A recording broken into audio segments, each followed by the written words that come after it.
বন্ধুরা কেমন আছেন সবাই? আশা করি অবশ্যই ভালো আছেন। তো বন্ধুরা, দলিল লেখক বা মুসাবিদা কারক আমাদের জায়গা জমি দলিল করার জন্য আমাদেরকে এদের কাছে যাইতেই হয়। তো আজকের এই ভিডিওতে আমরা অথেন্টিক দলিল লেখক বিধিমালা থেকে দেখব দলিল লেখক হওয়ার জন্য কি কি যোগ্যতার প্রয়োজন, আর একজন দলিল লেখকের আর কি কি খরচাপাতি আছে, আমাদের কাছ থেকে সে লিগালি কত টাকা নিতে পারে। আশা করি ভিডিওটি অবশ্যই সবার উপকারে আসবে। তো বন্ধুরা চলুন, সর্বপ্রথমে যদি আমরা দেখি, এটা হচ্ছে আমাদের দলিল লেখক সনদ বিধিমালা 2014। এটাই বর্তমানে কার্যকর আছে, শুধু সামান্য একটু বয়সটা চেঞ্জ করা হয়েছে। মনে রাখবেন, যদি একবার আপনি দলিল লেখক হইতে পারেন, প্রতি বছর বছর আপনার সনদটা নবায়ন করবেন এবং সারা জীবন যতদিন পর্যন্ত জীবিত আছেন, আপনি কর্মক্ষম আছেন, আপনি দলিল লিখতে পারবেন। তবে সরকারিভাবে দলিল লেখকের লাইসেন্সটা গত প্রায় 3-4 বছর যাবত বন্ধ আছে। নতুন করে লাইসেন্স ইস্যু করা হচ্ছে না। তবে আপনি যদি দলিল লেখকের অধীনে কিভাবে কাজ করে লাভবান হইতে পারেন, ভিডিওটা শুরু থেকে শেষ পর্যন্ত দেখলে অবশ্যই বুঝতে পারবেন। সর্বপ্রথমে আসি দলিল লেখক হওয়ার যোগ্যতা। তো দেখেন, সরকারি ভাবে সর্বপ্রথম বলা হচ্ছে যে আপনি যেই জেলার আপনার নাগরিকত্ব, যেই জেলায় আপনি অধিবাসী, ওই জেলার সাব রেজিস্ট্রি অফিসে আপনাকে দলিল লেখকের জন্য আবেদন করতে হবে। আবেদনটা নর্মালি জেলা রেজিস্ট্রারের কাছে করা হয়, তবে সাব রেজিস্ট্রারের সুপারিশ কমে। সর্বনিম্ন বয়স 21 বছর রাখা হয়েছে।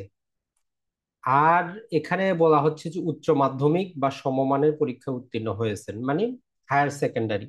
তবে যেটা ইংরেজি ভার্সন রাখা হয়েছে সেখানে মাধ্যমিক বা এসএসসির কথাও বলা আছে। তো নতুন করে যখন দলিল লেখকের যদি আবার নেওয়া হয়, তো আমরা বলতে পারি যে মাধ্যমিক এবং উচ্চ মাধ্যমিক দুইটা ক্যাটাগরি আছে। তবে যেহেতু সব জায়গায় শিক্ষিতদের হার বেড়ে যাচ্ছে, আপনি ধরেই নেন সর্বনিম্ন উচ্চ মাধ্যমিক তো লাগবেই।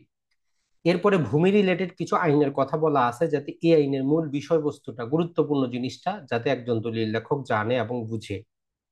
সেটা কোনটা? সেটা হচ্ছে যে সম্পত্তি হস্তান্তর আইন, সেটা হচ্ছে যে রাষ্ট্রীয় অধিগ্রহণ এবং প্রজাস্বত্ব আইন, সেটা হচ্ছে যে স্টাম্প আইন, সেটা হচ্ছে 1908 সালের নিবন্ধন আইন।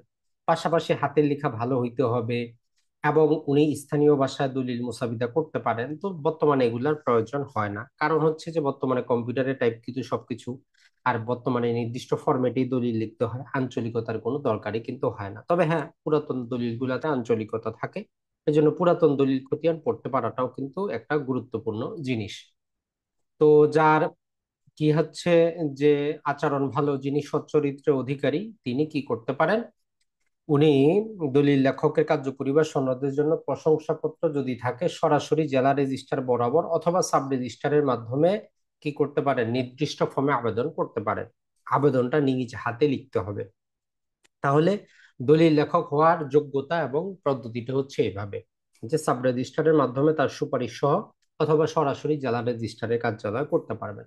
তবে গত 4 বছর যাবত প্রায় বন্ধ আছে। এর কারণ হচ্ছে যে নিবন্ধন অধিদপ্তরের যে মহাপরিচারক ছিল, উনি ঘুষের বিনিময়ে অসংখ্য ব্যাকডেটে কি করেছে, দলিল লেখকের লাইসেন্স ইস্যু করেছে। এই জন্য বর্তমানে আর দেওয়া হচ্ছে না।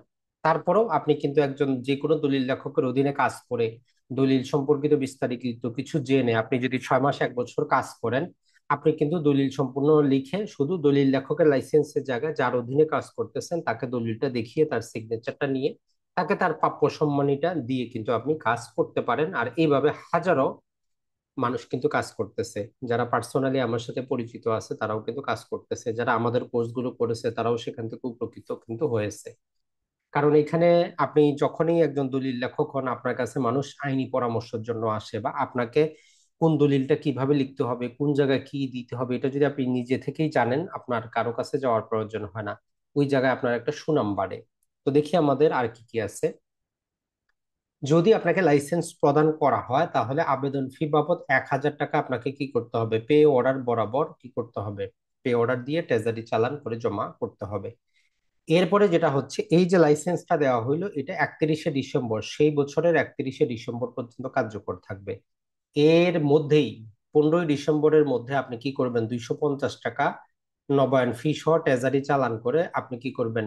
15ই ডিসেম্বর থেকে 15ই জানুয়ারির মধ্যে আপনাকে এটা নবায়ন করে নিতে হবে। তার মানে প্রতি বছর নবায়ন কিন্তু করতে হয় 250 টাকা দিয়ে। পাশাপাশি আপনি যতদিন খুশি দলিল কিন্তু লিখতে পারবেন।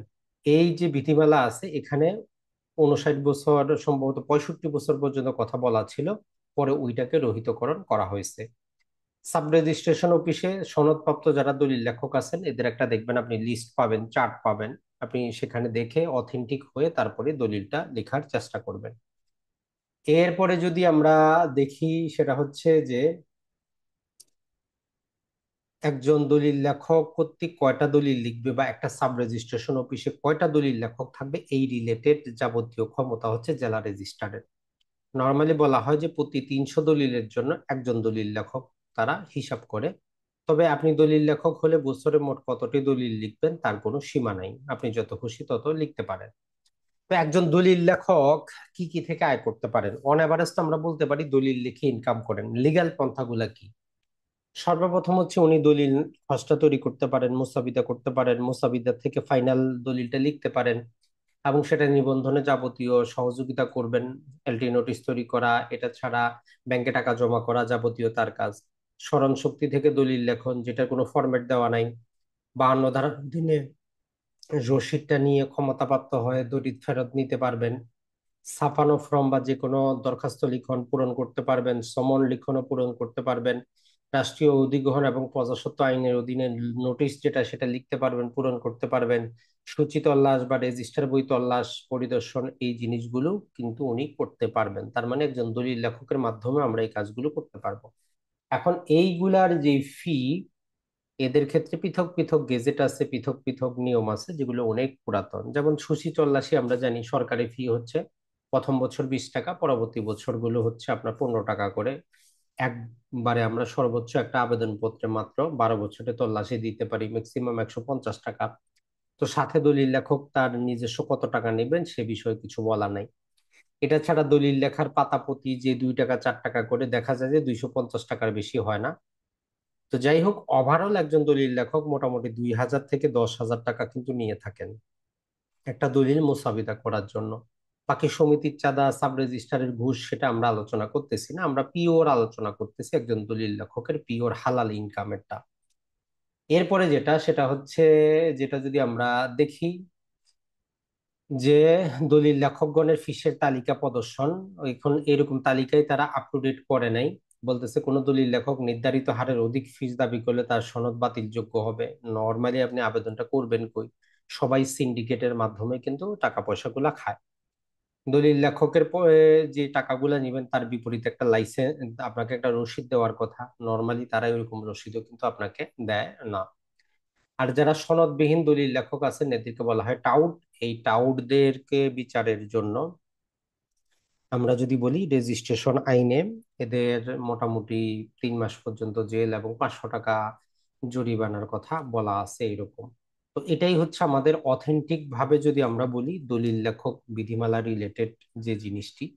এখন কথা হচ্ছে যে আপনি যে কাজটা করবেন, আপনি সর্বপ্রথম কম্পিউটারে নিজে নিজে টাইপিং করার চেষ্টা করবেন, বাংলা টাইপিংটা করার চেষ্টা করবেন। বিভিন্ন দলিল যেগুলো ফরম্যাট আছে এগুলো নিজে পূরণ করার চেষ্টা করবেন। এটা ছাড়া মালিকানার ধারাবাহিকতা কিভাবে লেখা হয় বিভিন্ন খতিয়ান চেনার চেষ্টা করবেন। আমাদের ইউটিউবে অসংখ্য ফ্রি ভিডিও আছে, বর্তমানে আমাদের রানিং কোর্সও চলতেছে। এখান থেকে আপনি দলিল রিলেটেড আইনগুলো যাবতীয় কিছু কিন্তু বুঝতে পারবেন। কোনো প্রশ্ন থাকলে সরাসরি আমাদের সাথে করতে পারবেন। এটা ছাড়া নিবন্ধন ম্যানুয়াল বলে একটা বই আছে, সেটা আপনি ক্রয় করতে পারেন। এইভাবে আনুষঙ্গিক সবকিছু যখন আপনি জানবেন তারপরে দলিলটা লিখবেন, তারপরে আপনার যে মেইন দলিল লেখক থাকবে তাকে দেখাবেন। তো এইভাবে করতে করতে আপনার সাহসটা বাড়বে। আর প্রতিটা সাব রেজিস্ট্রেশন অফিসে সরকারি নিয়মের বাইরেও কিছু এদিক সেদিক নিয়ম আছে, সেগুলো সেখান থেকে বুঝতে পারলেন। আর ফাইনালি যিনি অথেন্টিক দলিল লেখক তার স্বাক্ষর এবং দেখিয়ে কাজটা আপনি করতে পারলেন। এভাবে হাজারো দলিল লেখক আছেন যাদের লাইসেন্স নাই কিন্তু তারা কাজটা করেন। তো এদেরকে আমরা টাউট এই জন্য বলি না যে আপনি ওই দলিল লেখকের আন্ডারে তার অফিসে কাজ করতেছেন, তো মূল দলিল লেখকের সনদ ব্যবহার করতেছেন, এটাতে কোনো কিন্তু সমস্যা নেই। ভালো থাকবেন, সুস্থ থাকবেন। আসসালামু আলাইকুম।